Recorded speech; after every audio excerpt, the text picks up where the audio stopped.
Hello guys, this is Somi Singh, founder of Kyara astrology.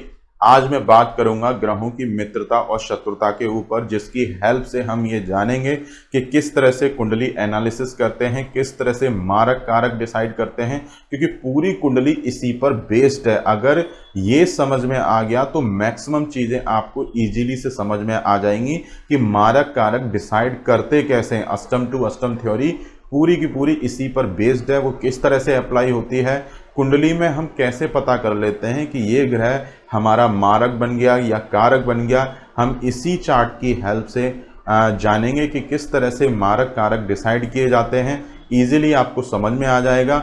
बहुत सारे लोग इसमें गलतियां भी कर देते हैं मारक कारक डिसाइड करने में क्योंकि उनको ग्रहों की मित्रता शत्रुता में आइडेंटिफाई करने में थोड़ी सी प्रॉब्लम। तो आज मैं वो आपको बताऊंगा कि क्या वो गलतियां करते हैं, क्या जिसकी वजह से सामने वाले इंसान पर क्या बुरा प्रभाव पड़ता है इसका। अब देखिए, दो कैटेगरी के ग्रह माने जाते हैं, देव ग्रह और दानव ग्रह। देव ग्रह में 4 ग्रह आते हैं और दानव कैटेगरी में भी 4 ग्रह आते हैं। जैसे सूर्य, चंद्र, मंगल, बृहस्पति, ये हमारे देवता कैटेगरी के ग्रह माने जाते हैं, ये 4 प्लेनेट। जब ये देव ग्रह हैं, आपस में ही देवता हैं सारे, तो ये आपस में मित्र ग्रह कहलाएंगे। सूर्य, चंद्र, मंगल, बृहस्पति, ये आपस में चारों प्लेनेट मित्र माने जाते हैं। अब आते हैं दानव कैटेगरी के वाले ग्रहों पर। दानव कैटेगरी में आते हैं शुक्र, शनि, राहु एंड केतु। ये दानव ग्रहों में आते हैं और ये आपस में ही मित्र हैं। ये दानव कैटेगरी के, राक्षस कैटेगरी के ग्रह हैं, ये आपस में चारों के चारों मित्र हैं। अब देव और दानव कभी भी आपस में मित्र नहीं हो सकते, क्योंकि दोनों ही अलग अलग पार्टियों के हैं। तो यहाँ पर देव कैटेगरी के जितने भी ग्रह हैं और दानव कैटेगरी के जितने भी ग्रह, वो आपस में एक शत्रुता का रिलेशन रखते हैं, एक दूसरे के एनिमी हैं वो सारे। अब आते हैं बुध देवता। बुध देवता ने दोनों पार्टियों के बीच में एक संतुलन बनाया हुआ है। बुध देवता सूर्य और बृहस्पति के साथ में मित्रता का रिलेशन रखते हैं और चंद्रमा और मंगल के साथ में अति शत्रुता रखते हैं। और बुध देवता की जितने भी दानव कैटेगरी के ग्रह हैं, सारे ग्रहों के साथ में एक मित्रता का रिलेशन रखते हैं। तो मैंने यहाँ पर एक चीज बताई आपको। अब आप कंफ्यूजन में आ रहे होंगे कि सर ने बुध और बृहस्पति को आपस में मित्र बता दिया, लेकिन हमने सुना है कि बुध और बृहस्पति आपस में शत्रु ग्रह माने जाते हैं, लेकिन ऐसा नहीं है। बहुत सारे लोग बुधदेव और बृहस्पति को शत्रु ग्रह मानते हैं कि आपस में ये शत्रुता रखते हैं, ऐसा उनका मानना है। लेकिन ये बहुत बड़ी गलती करते हैं। यहाँ पर क्यों गलती करते हैं, देखिए मैं आपको आज एक सिंपल स्टेप्स में आपको इसकी जानकारी देता हूं, एक साइंटिफिक रीजन के साथ में। बुधदेव हमारा बुद्धि का कारक है और बृहस्पति ज्ञान का कारक है। और किसी इंसान के अंदर बुद्धि के बिना ज्ञान आ नहीं सकता, और किसी इंसान के पास अगर ज्ञान है तो उसके पास बुद्धि जरूर होगी। तो ज्ञान के बिना बुद्धि किसी काम की नहीं है, और बुद्धि के बिना ज्ञान आ ही नहीं सकता है। तो आज आपने जाना कि बुद्धि और ज्ञान एक दूसरे के पूरक हैं, जो एक दूसरे के बिना नहीं चल सकते हैं। ये दोनों चीजें हर इंसान के पास में होती हैं कहीं ना कहीं। अगर किसी इंसान के पास में बुधदेव अच्छे हैं, बृहस्पति अच्छे हैं, तो ऐसे इंसान को बहुत नॉलेज होती है, क्योंकि बुद्धि के अंदर ही ज्ञान आ सकता है। तो अगर ये दोनों आपस में शत्रु ग्रह बन जाएंगे तो क्या कोई इंसान अपने दिमाग में ज्ञान को अर्जित कर पाएगा? कभी नहीं कर पाएगा, क्योंकि बुद्धि के अंदर ही ज्ञान आता है। और ज्ञान अगर किसी इंसान के पास है तो वो अपनी बुद्धि को इस्तेमाल करके उसको और ज्ञान को बढ़ा सकता है। तो अगर किसी इंसान के पास में बुद्धि ही नहीं है तो वो ज्ञान कहां से अर्जित करेगा? तो अगर आप इन दोनों ग्रहों को आपस में शत्रु बना दोगे तो उस इंसान के अंदर में कभी भी ज्ञान अर्जित हो ही नहीं सकता है। इसीलिए बुधदेव और बृहस्पति देव आपस में शत्रु ग्रह कंसीडर नहीं किए जाते हैं। वो आपस में एक सम की मित्रता रखते हैं, क्योंकि बुधदेव ने सारे दानव कैटेगरी के ग्रहों के साथ में मित्रता का रिलेशन रखा हुआ है। और बुध देवता ने बृहस्पति को अपना मित्र मानते हैं, सूर्य को अपना मित्र मानते हैं, लेकिन चंद्र मंगल को अपना वो शत्रु मानते हैं। वो इसी वजह से बृहस्पति देवता बुध को अपना मित्र कंसीडर नहीं करते हैं। इसीलिए एक ये एवरेज कैटेगरी के प्लेनेट माने जाते हैं, सम की मित्रता मानी जाती है। क्योंकि बुद्धि के बिना ज्ञान आ नहीं सकता है, और एक बुद्धि का कारक ग्रह और एक ज्ञान का कारक ग्रह, और ज्ञान और बुद्धि एक दूसरे के बिना अधूरे हैं। तो आज आपने जाना कि बुध और बृहस्पति सम की मित्रता रखते हैं। अब जैसे मैं बात करता हूं एक छोटा सा एग्जाम्पल देके, जिससे कि आपको इजीली समझ में आ जाए। अगर हम कन्या लगन की कुंडली के बारे में बात करेंगे तो कन्या लगन की कुंडली में बुध देवता लग्नेश हैं और कर्म के मालिक हैं, और बृहस्पति देवता चौथे घर के और सातवें घर के मालिक हैं, मतलब माता सुख सुविधाओं के घर के मालिक हैं, और बृहस्पति देवता पत्नी के कारक ग्रह हैं। अब जब बृहस्पति को इस चार्ट में दो अच्छे ग्रह मिले हुए हैं, लेकिन बहुत सारे पोंगा पंडित यहां पर बृहस्पति को मारक ग्रह कंसीडर कर लेते हैं। क्यों मारक ग्रह कंसीडर कर लेते हैं? क्योंकि उनकी थ्योरी के हिसाब से यहां पर बृहस्पति देवता सप्तम घर के मालिक हैं। लेकिन मैंने फिर बताया था कि हर कुंडली में दूसरे और सातवें घर का मालिक मारक नहीं होता है। बहुत सारे केसेस में दूसरे और सातवें घर के मालिक योग कारक ग्रह कंसीडर किए जाते हैं। यहां पर बृहस्पति की दोनों राशियां केंद्र में आने से बृहस्पति को केंद्राधिपति दोष लग जाता है, लेकिन वो कुछ ही घरों में दोष लगता है। अगर बृहस्पति चार्ट में कहीं नीच राशि में बैठे, कर्क राशि में अगर मकर राशि में जाकर बैठे तो बृहस्पति को इस कुंडली में केंद्राधिपति दोष लगता है। अगर वो कुंडली के तीसरे, छठे, 8वें, 12वें घर में बैठते हैं तो भी बृहस्पति को केंद्राधिपति दोष लगता है, क्योंकि बृहस्पति की दोनों राशियां केंद्र में आ गई हैं, और अगर वो गलत भाव में बैठेंगे तो उनको केंद्राधिपति दोष लगेगा। अगर वो अच्छे भाव में कहीं भी बैठे हुए हैं, बृहस्पति अपने कारक भाव में बैठे हुए हैं, तो ऐसा बृहस्पति बहुत अच्छा रिजल्ट देता है। अब लाइव प्रैक्टिकल उठा के देख लीजिएगा, जिसकी कन्या लगन, मिथुन लगन, धनु लगन और मीन लगन की कुंडलियां हैं, उसमें बुध देव और बृहस्पति देव एक दूसरे के मारक कंसीडर नहीं किए जाते हैं। वो आपस में एक सम की मित्रता रखते हैं।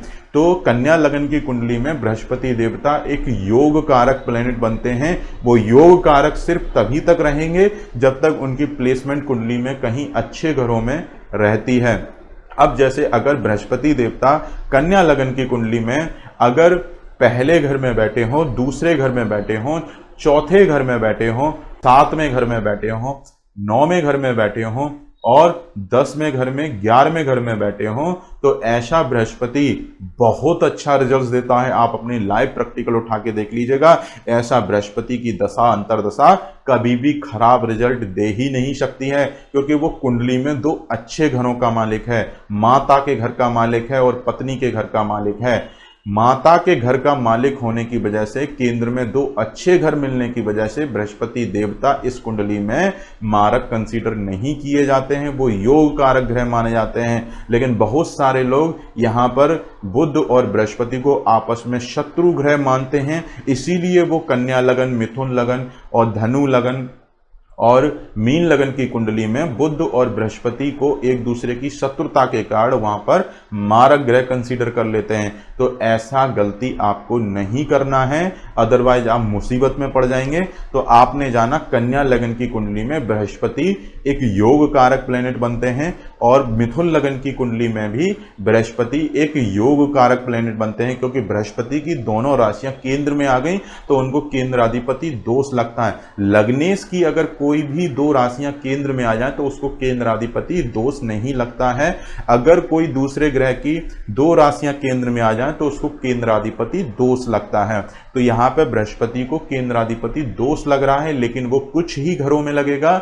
अगर वो कुंडली के तीसरे, छठे, 8वें, 12वें घर में बैठेंगे बृहस्पति, तो बृहस्पति को केंद्राधिपति दोष लगेगा। अगर कहीं वो अच्छे घरों में प्लेस्ड है, नीच के नहीं है, तो ऐसा बृहस्पति बहुत अच्छा रिजल्ट देता है। तो आपने इसी देव और दानव कैटेगरी वाले चार्ट से इजीली से समझ लिया कि किस तरह से हम योग कारक और मारक ग्रह कंसीडर करते हैं। बुध देवता और बृहस्पति देवता आपस में शत्रु नहीं हैं, वो एक दूसरे के पूरक माने जाते हैं। बुध बुद्धि का कारक है, बृहस्पति ज्ञान का कारक है। किसी इंसान के अंदर अगर ज्ञान है तो उसके पास बुद्धि जरूर होगी। अगर किसी इंसान के पास बुद्धि है, ज्ञान नहीं है, तो ऐसी बुद्धि किसी काम की नहीं होती है, वो बेकार है उसके लिए। इसीलिए बुध और बृहस्पति एक दूसरे के पूरक ग्रह माने जाते हैं। इनको आपस में शत्रु कंसीडर मत कीजिए, अदरवाइज अपनी कुंडलियां लेते लेते आप घूमते रहेंगे, कभी भी लाइफ में पूर्ण सेटिस्फेक्शन मिल ही नहीं पाएगा। जो कन्या लगन, मिथुन लगन और धनु लगन और मीन लगन के जातक हैं, उनके केस में ये चार्ट में ये सिचुएशंस बनती है। अब मैं बात करता हूं धनु लगन की कुंडली में। धनु लगन की कुंडली में बुध देवता 7वें और 10वें घर के मालिक हैं, पत्नी के घर के मालिक हैं, कर्म के मालिक हैं। और बुध देव की दोनों ही राशियां केंद्र में आ चुकी हैं, तो यहाँ पे बुध को केंद्राधिपति दोष लगता है, लेकिन वो 4 ही घरों में लगेगा। और अगर बुध देवता कहीं नीच राशि में बैठे हैं, वहां भी केंद्राधिपति दोष लगेगा। बुध देवता अगर मीन राशि में बैठे हों, मीन राशि में बैठे हों बुध देवता, तो नीच के कंसीडर किए जाते हैं, वहां पर बुध देवता को केंद्राधिपति दोष लग जाएगा। अगर कुंडली के तीसरे घर में, छठे घर में, 8वें घर में, 12वें घर में अगर बुध देवता बैठे हों, तो भी बुध देवता को केंद्राधिपति दोष लगेगा इस धनु लगन की कुंडली में और मीन लगन की कुंडली में। तो आपने जाना सिंपल स्टेप्स में कि किस तरह से योग कारक और मारक ग्रह कंसीडर किए जाते हैं। अगर किसी इंसान ने मारक कारक ढूंढने में ही गलती कर दी तो आपकी लाइफ का वो सत्यानाश कर देगा। क्यों सत्यानाश कर देगा? कि वो मारक ग्रह का कहीं स्टोन ना पहना दे, कहीं योग कारक ग्रह जो उसको मारक ग्रह नजर आ रहा है और वो उसी के दान करा देगा, आपके योग कारक ग्रह का दान करा देगा। आपकी कुंडली और कमजोर हो जाएगी, तो आपको समझ ही नहीं आएगा कि आपके साथ में हो क्या रहा है। इसीलिए ये ग्रहों की मित्रता और शत्रुता का चार्ट आपको बहुत अच्छे से समझ में आना चाहिए।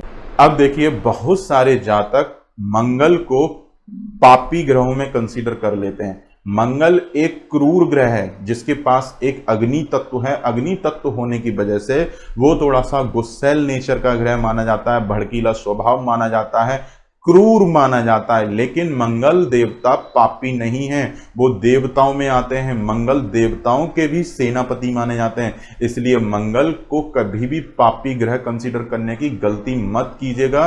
वो सिर्फ क्रूर ग्रह हैं, उनके पास में गुस्सा ज्यादा है, अग्नि ज्यादा है, इसलिए उनको एक सेपरेटिव टेंडेंसी का ग्रह है वो। इसीलिए उसको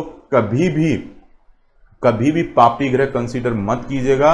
मंगल देवताओं के सेनापति हैं, वो बहुत अच्छे ग्रह माने जाते हैं। अगर किसी के मेष लगन की कुंडली और मेष लगन की कुंडली में मंगल पहले ही घर में बैठे हों, तो यहाँ पर ना तो वो बच्चा मांगलिक होगा। क्यों मांगलिक नहीं होगा? क्योंकि मंगल इस कुंडली में योग कारक ग्रह है। योग कारक ग्रह मतलब आपके शरीर का शुभ ग्रह है। अब वो आपके शरीर की रक्षा करना उसका प्रथम कर्तव्य हो जाएगा, आपके रक्त की रक्षा करना उसका प्रथम कर्तव्य हो जाएगा, क्योंकि ये उसकी कारक चीजें हैं। और अगर मंगल लग्न में बैठेंगे तो उसको मांगलिक कंसीडर मत कीजिएगा, बहुत बड़ी गलती कर देंगे आप, क्योंकि वो ग्रह आपका मित्र ग्रह है। वो मित्र ग्रह कभी भी आपकी लाइफ में प्रॉब्लम दे ही नहीं सकता है और ना ही वैवाहिक जीवन में कोई परेशानी नहीं देगा। मंगल सिर्फ वैवाहिक जीवन में सिर्फ तभी परेशानी देता है जब मंगल कुंडली में कहीं नीच राशि में बैठे हों और मारक ग्रह हों। अगर मेष लगन की कुंडली में मंगल चौथे घर में बैठे हैं तो नीच के हो जाएंगे। ऐसे केस में यहां पर मांगलिक कंसीडर किया जाएगा, क्योंकि मंगल अब योग कारक ग्रह नहीं रहे। मंगल ने अपनी योग कार्यता खो दी है। अब वही मंगल जो इस कुंडली का लग्नेश चीफ मिनिस्टर था, बहुत अच्छा ग्रह था, अब वही मंगल इस कुंडली में नीच का होने के कारण एक मारक ग्रह बन चुका है। तो आज आपने जाना कि किस तरह से मारक कारक कंसीडर करते हैं, किस तरह से ग्रहों की शत्रुता और मित्रता चार्ट देखते हैं। आने वाली वीडियो में मैं आपको सारी लग्न वाइज डिटेल में बताऊंगा कि किस तरह से मेष लगन की कुंडली में कौन से ग्रह कहां बैठकर किस तरह से रिजल्ट्स देंगे, और मैं लाइव प्रैक्टिकल करके दिखाऊंगा कि कुंडली देखते कैसे हैं, प्रेडिक्शन कैसे करते हैं। तो मेरे चैनल को सब्सक्राइब कीजिए, शेयर कीजिए, इस वीडियो को लाइक कीजिए और अपने फ्रेंड्स के साथ में शेयर करना मत भूलिएगा, क्योंकि ये वीडियो, आने वाली वीडियो बहुत आपकी हेल्प करेंगी। इजीली आप समझ जाएंगे कि कुंडली किस तरह से देखी जाती है और आपको किसी एस्ट्रोलॉजर के पास में जाने की जरूरत ही नहीं पड़ेगी, क्योंकि आप इजीली सीख जाएंगे कि कुंडली देखी कैसे जाती है। अगर आप एडवांस में कुंडली देखना सीखना चाहते हैं मेरे साथ में, तो मेरा एस्ट्रोलॉजी का कोर्स भी ज्वाइन कर सकते हैं, बुक मंगा सकते हैं, उसको पढ़ के आप अपने से भी कुंडली विवेचन करना सीख सकते हैं।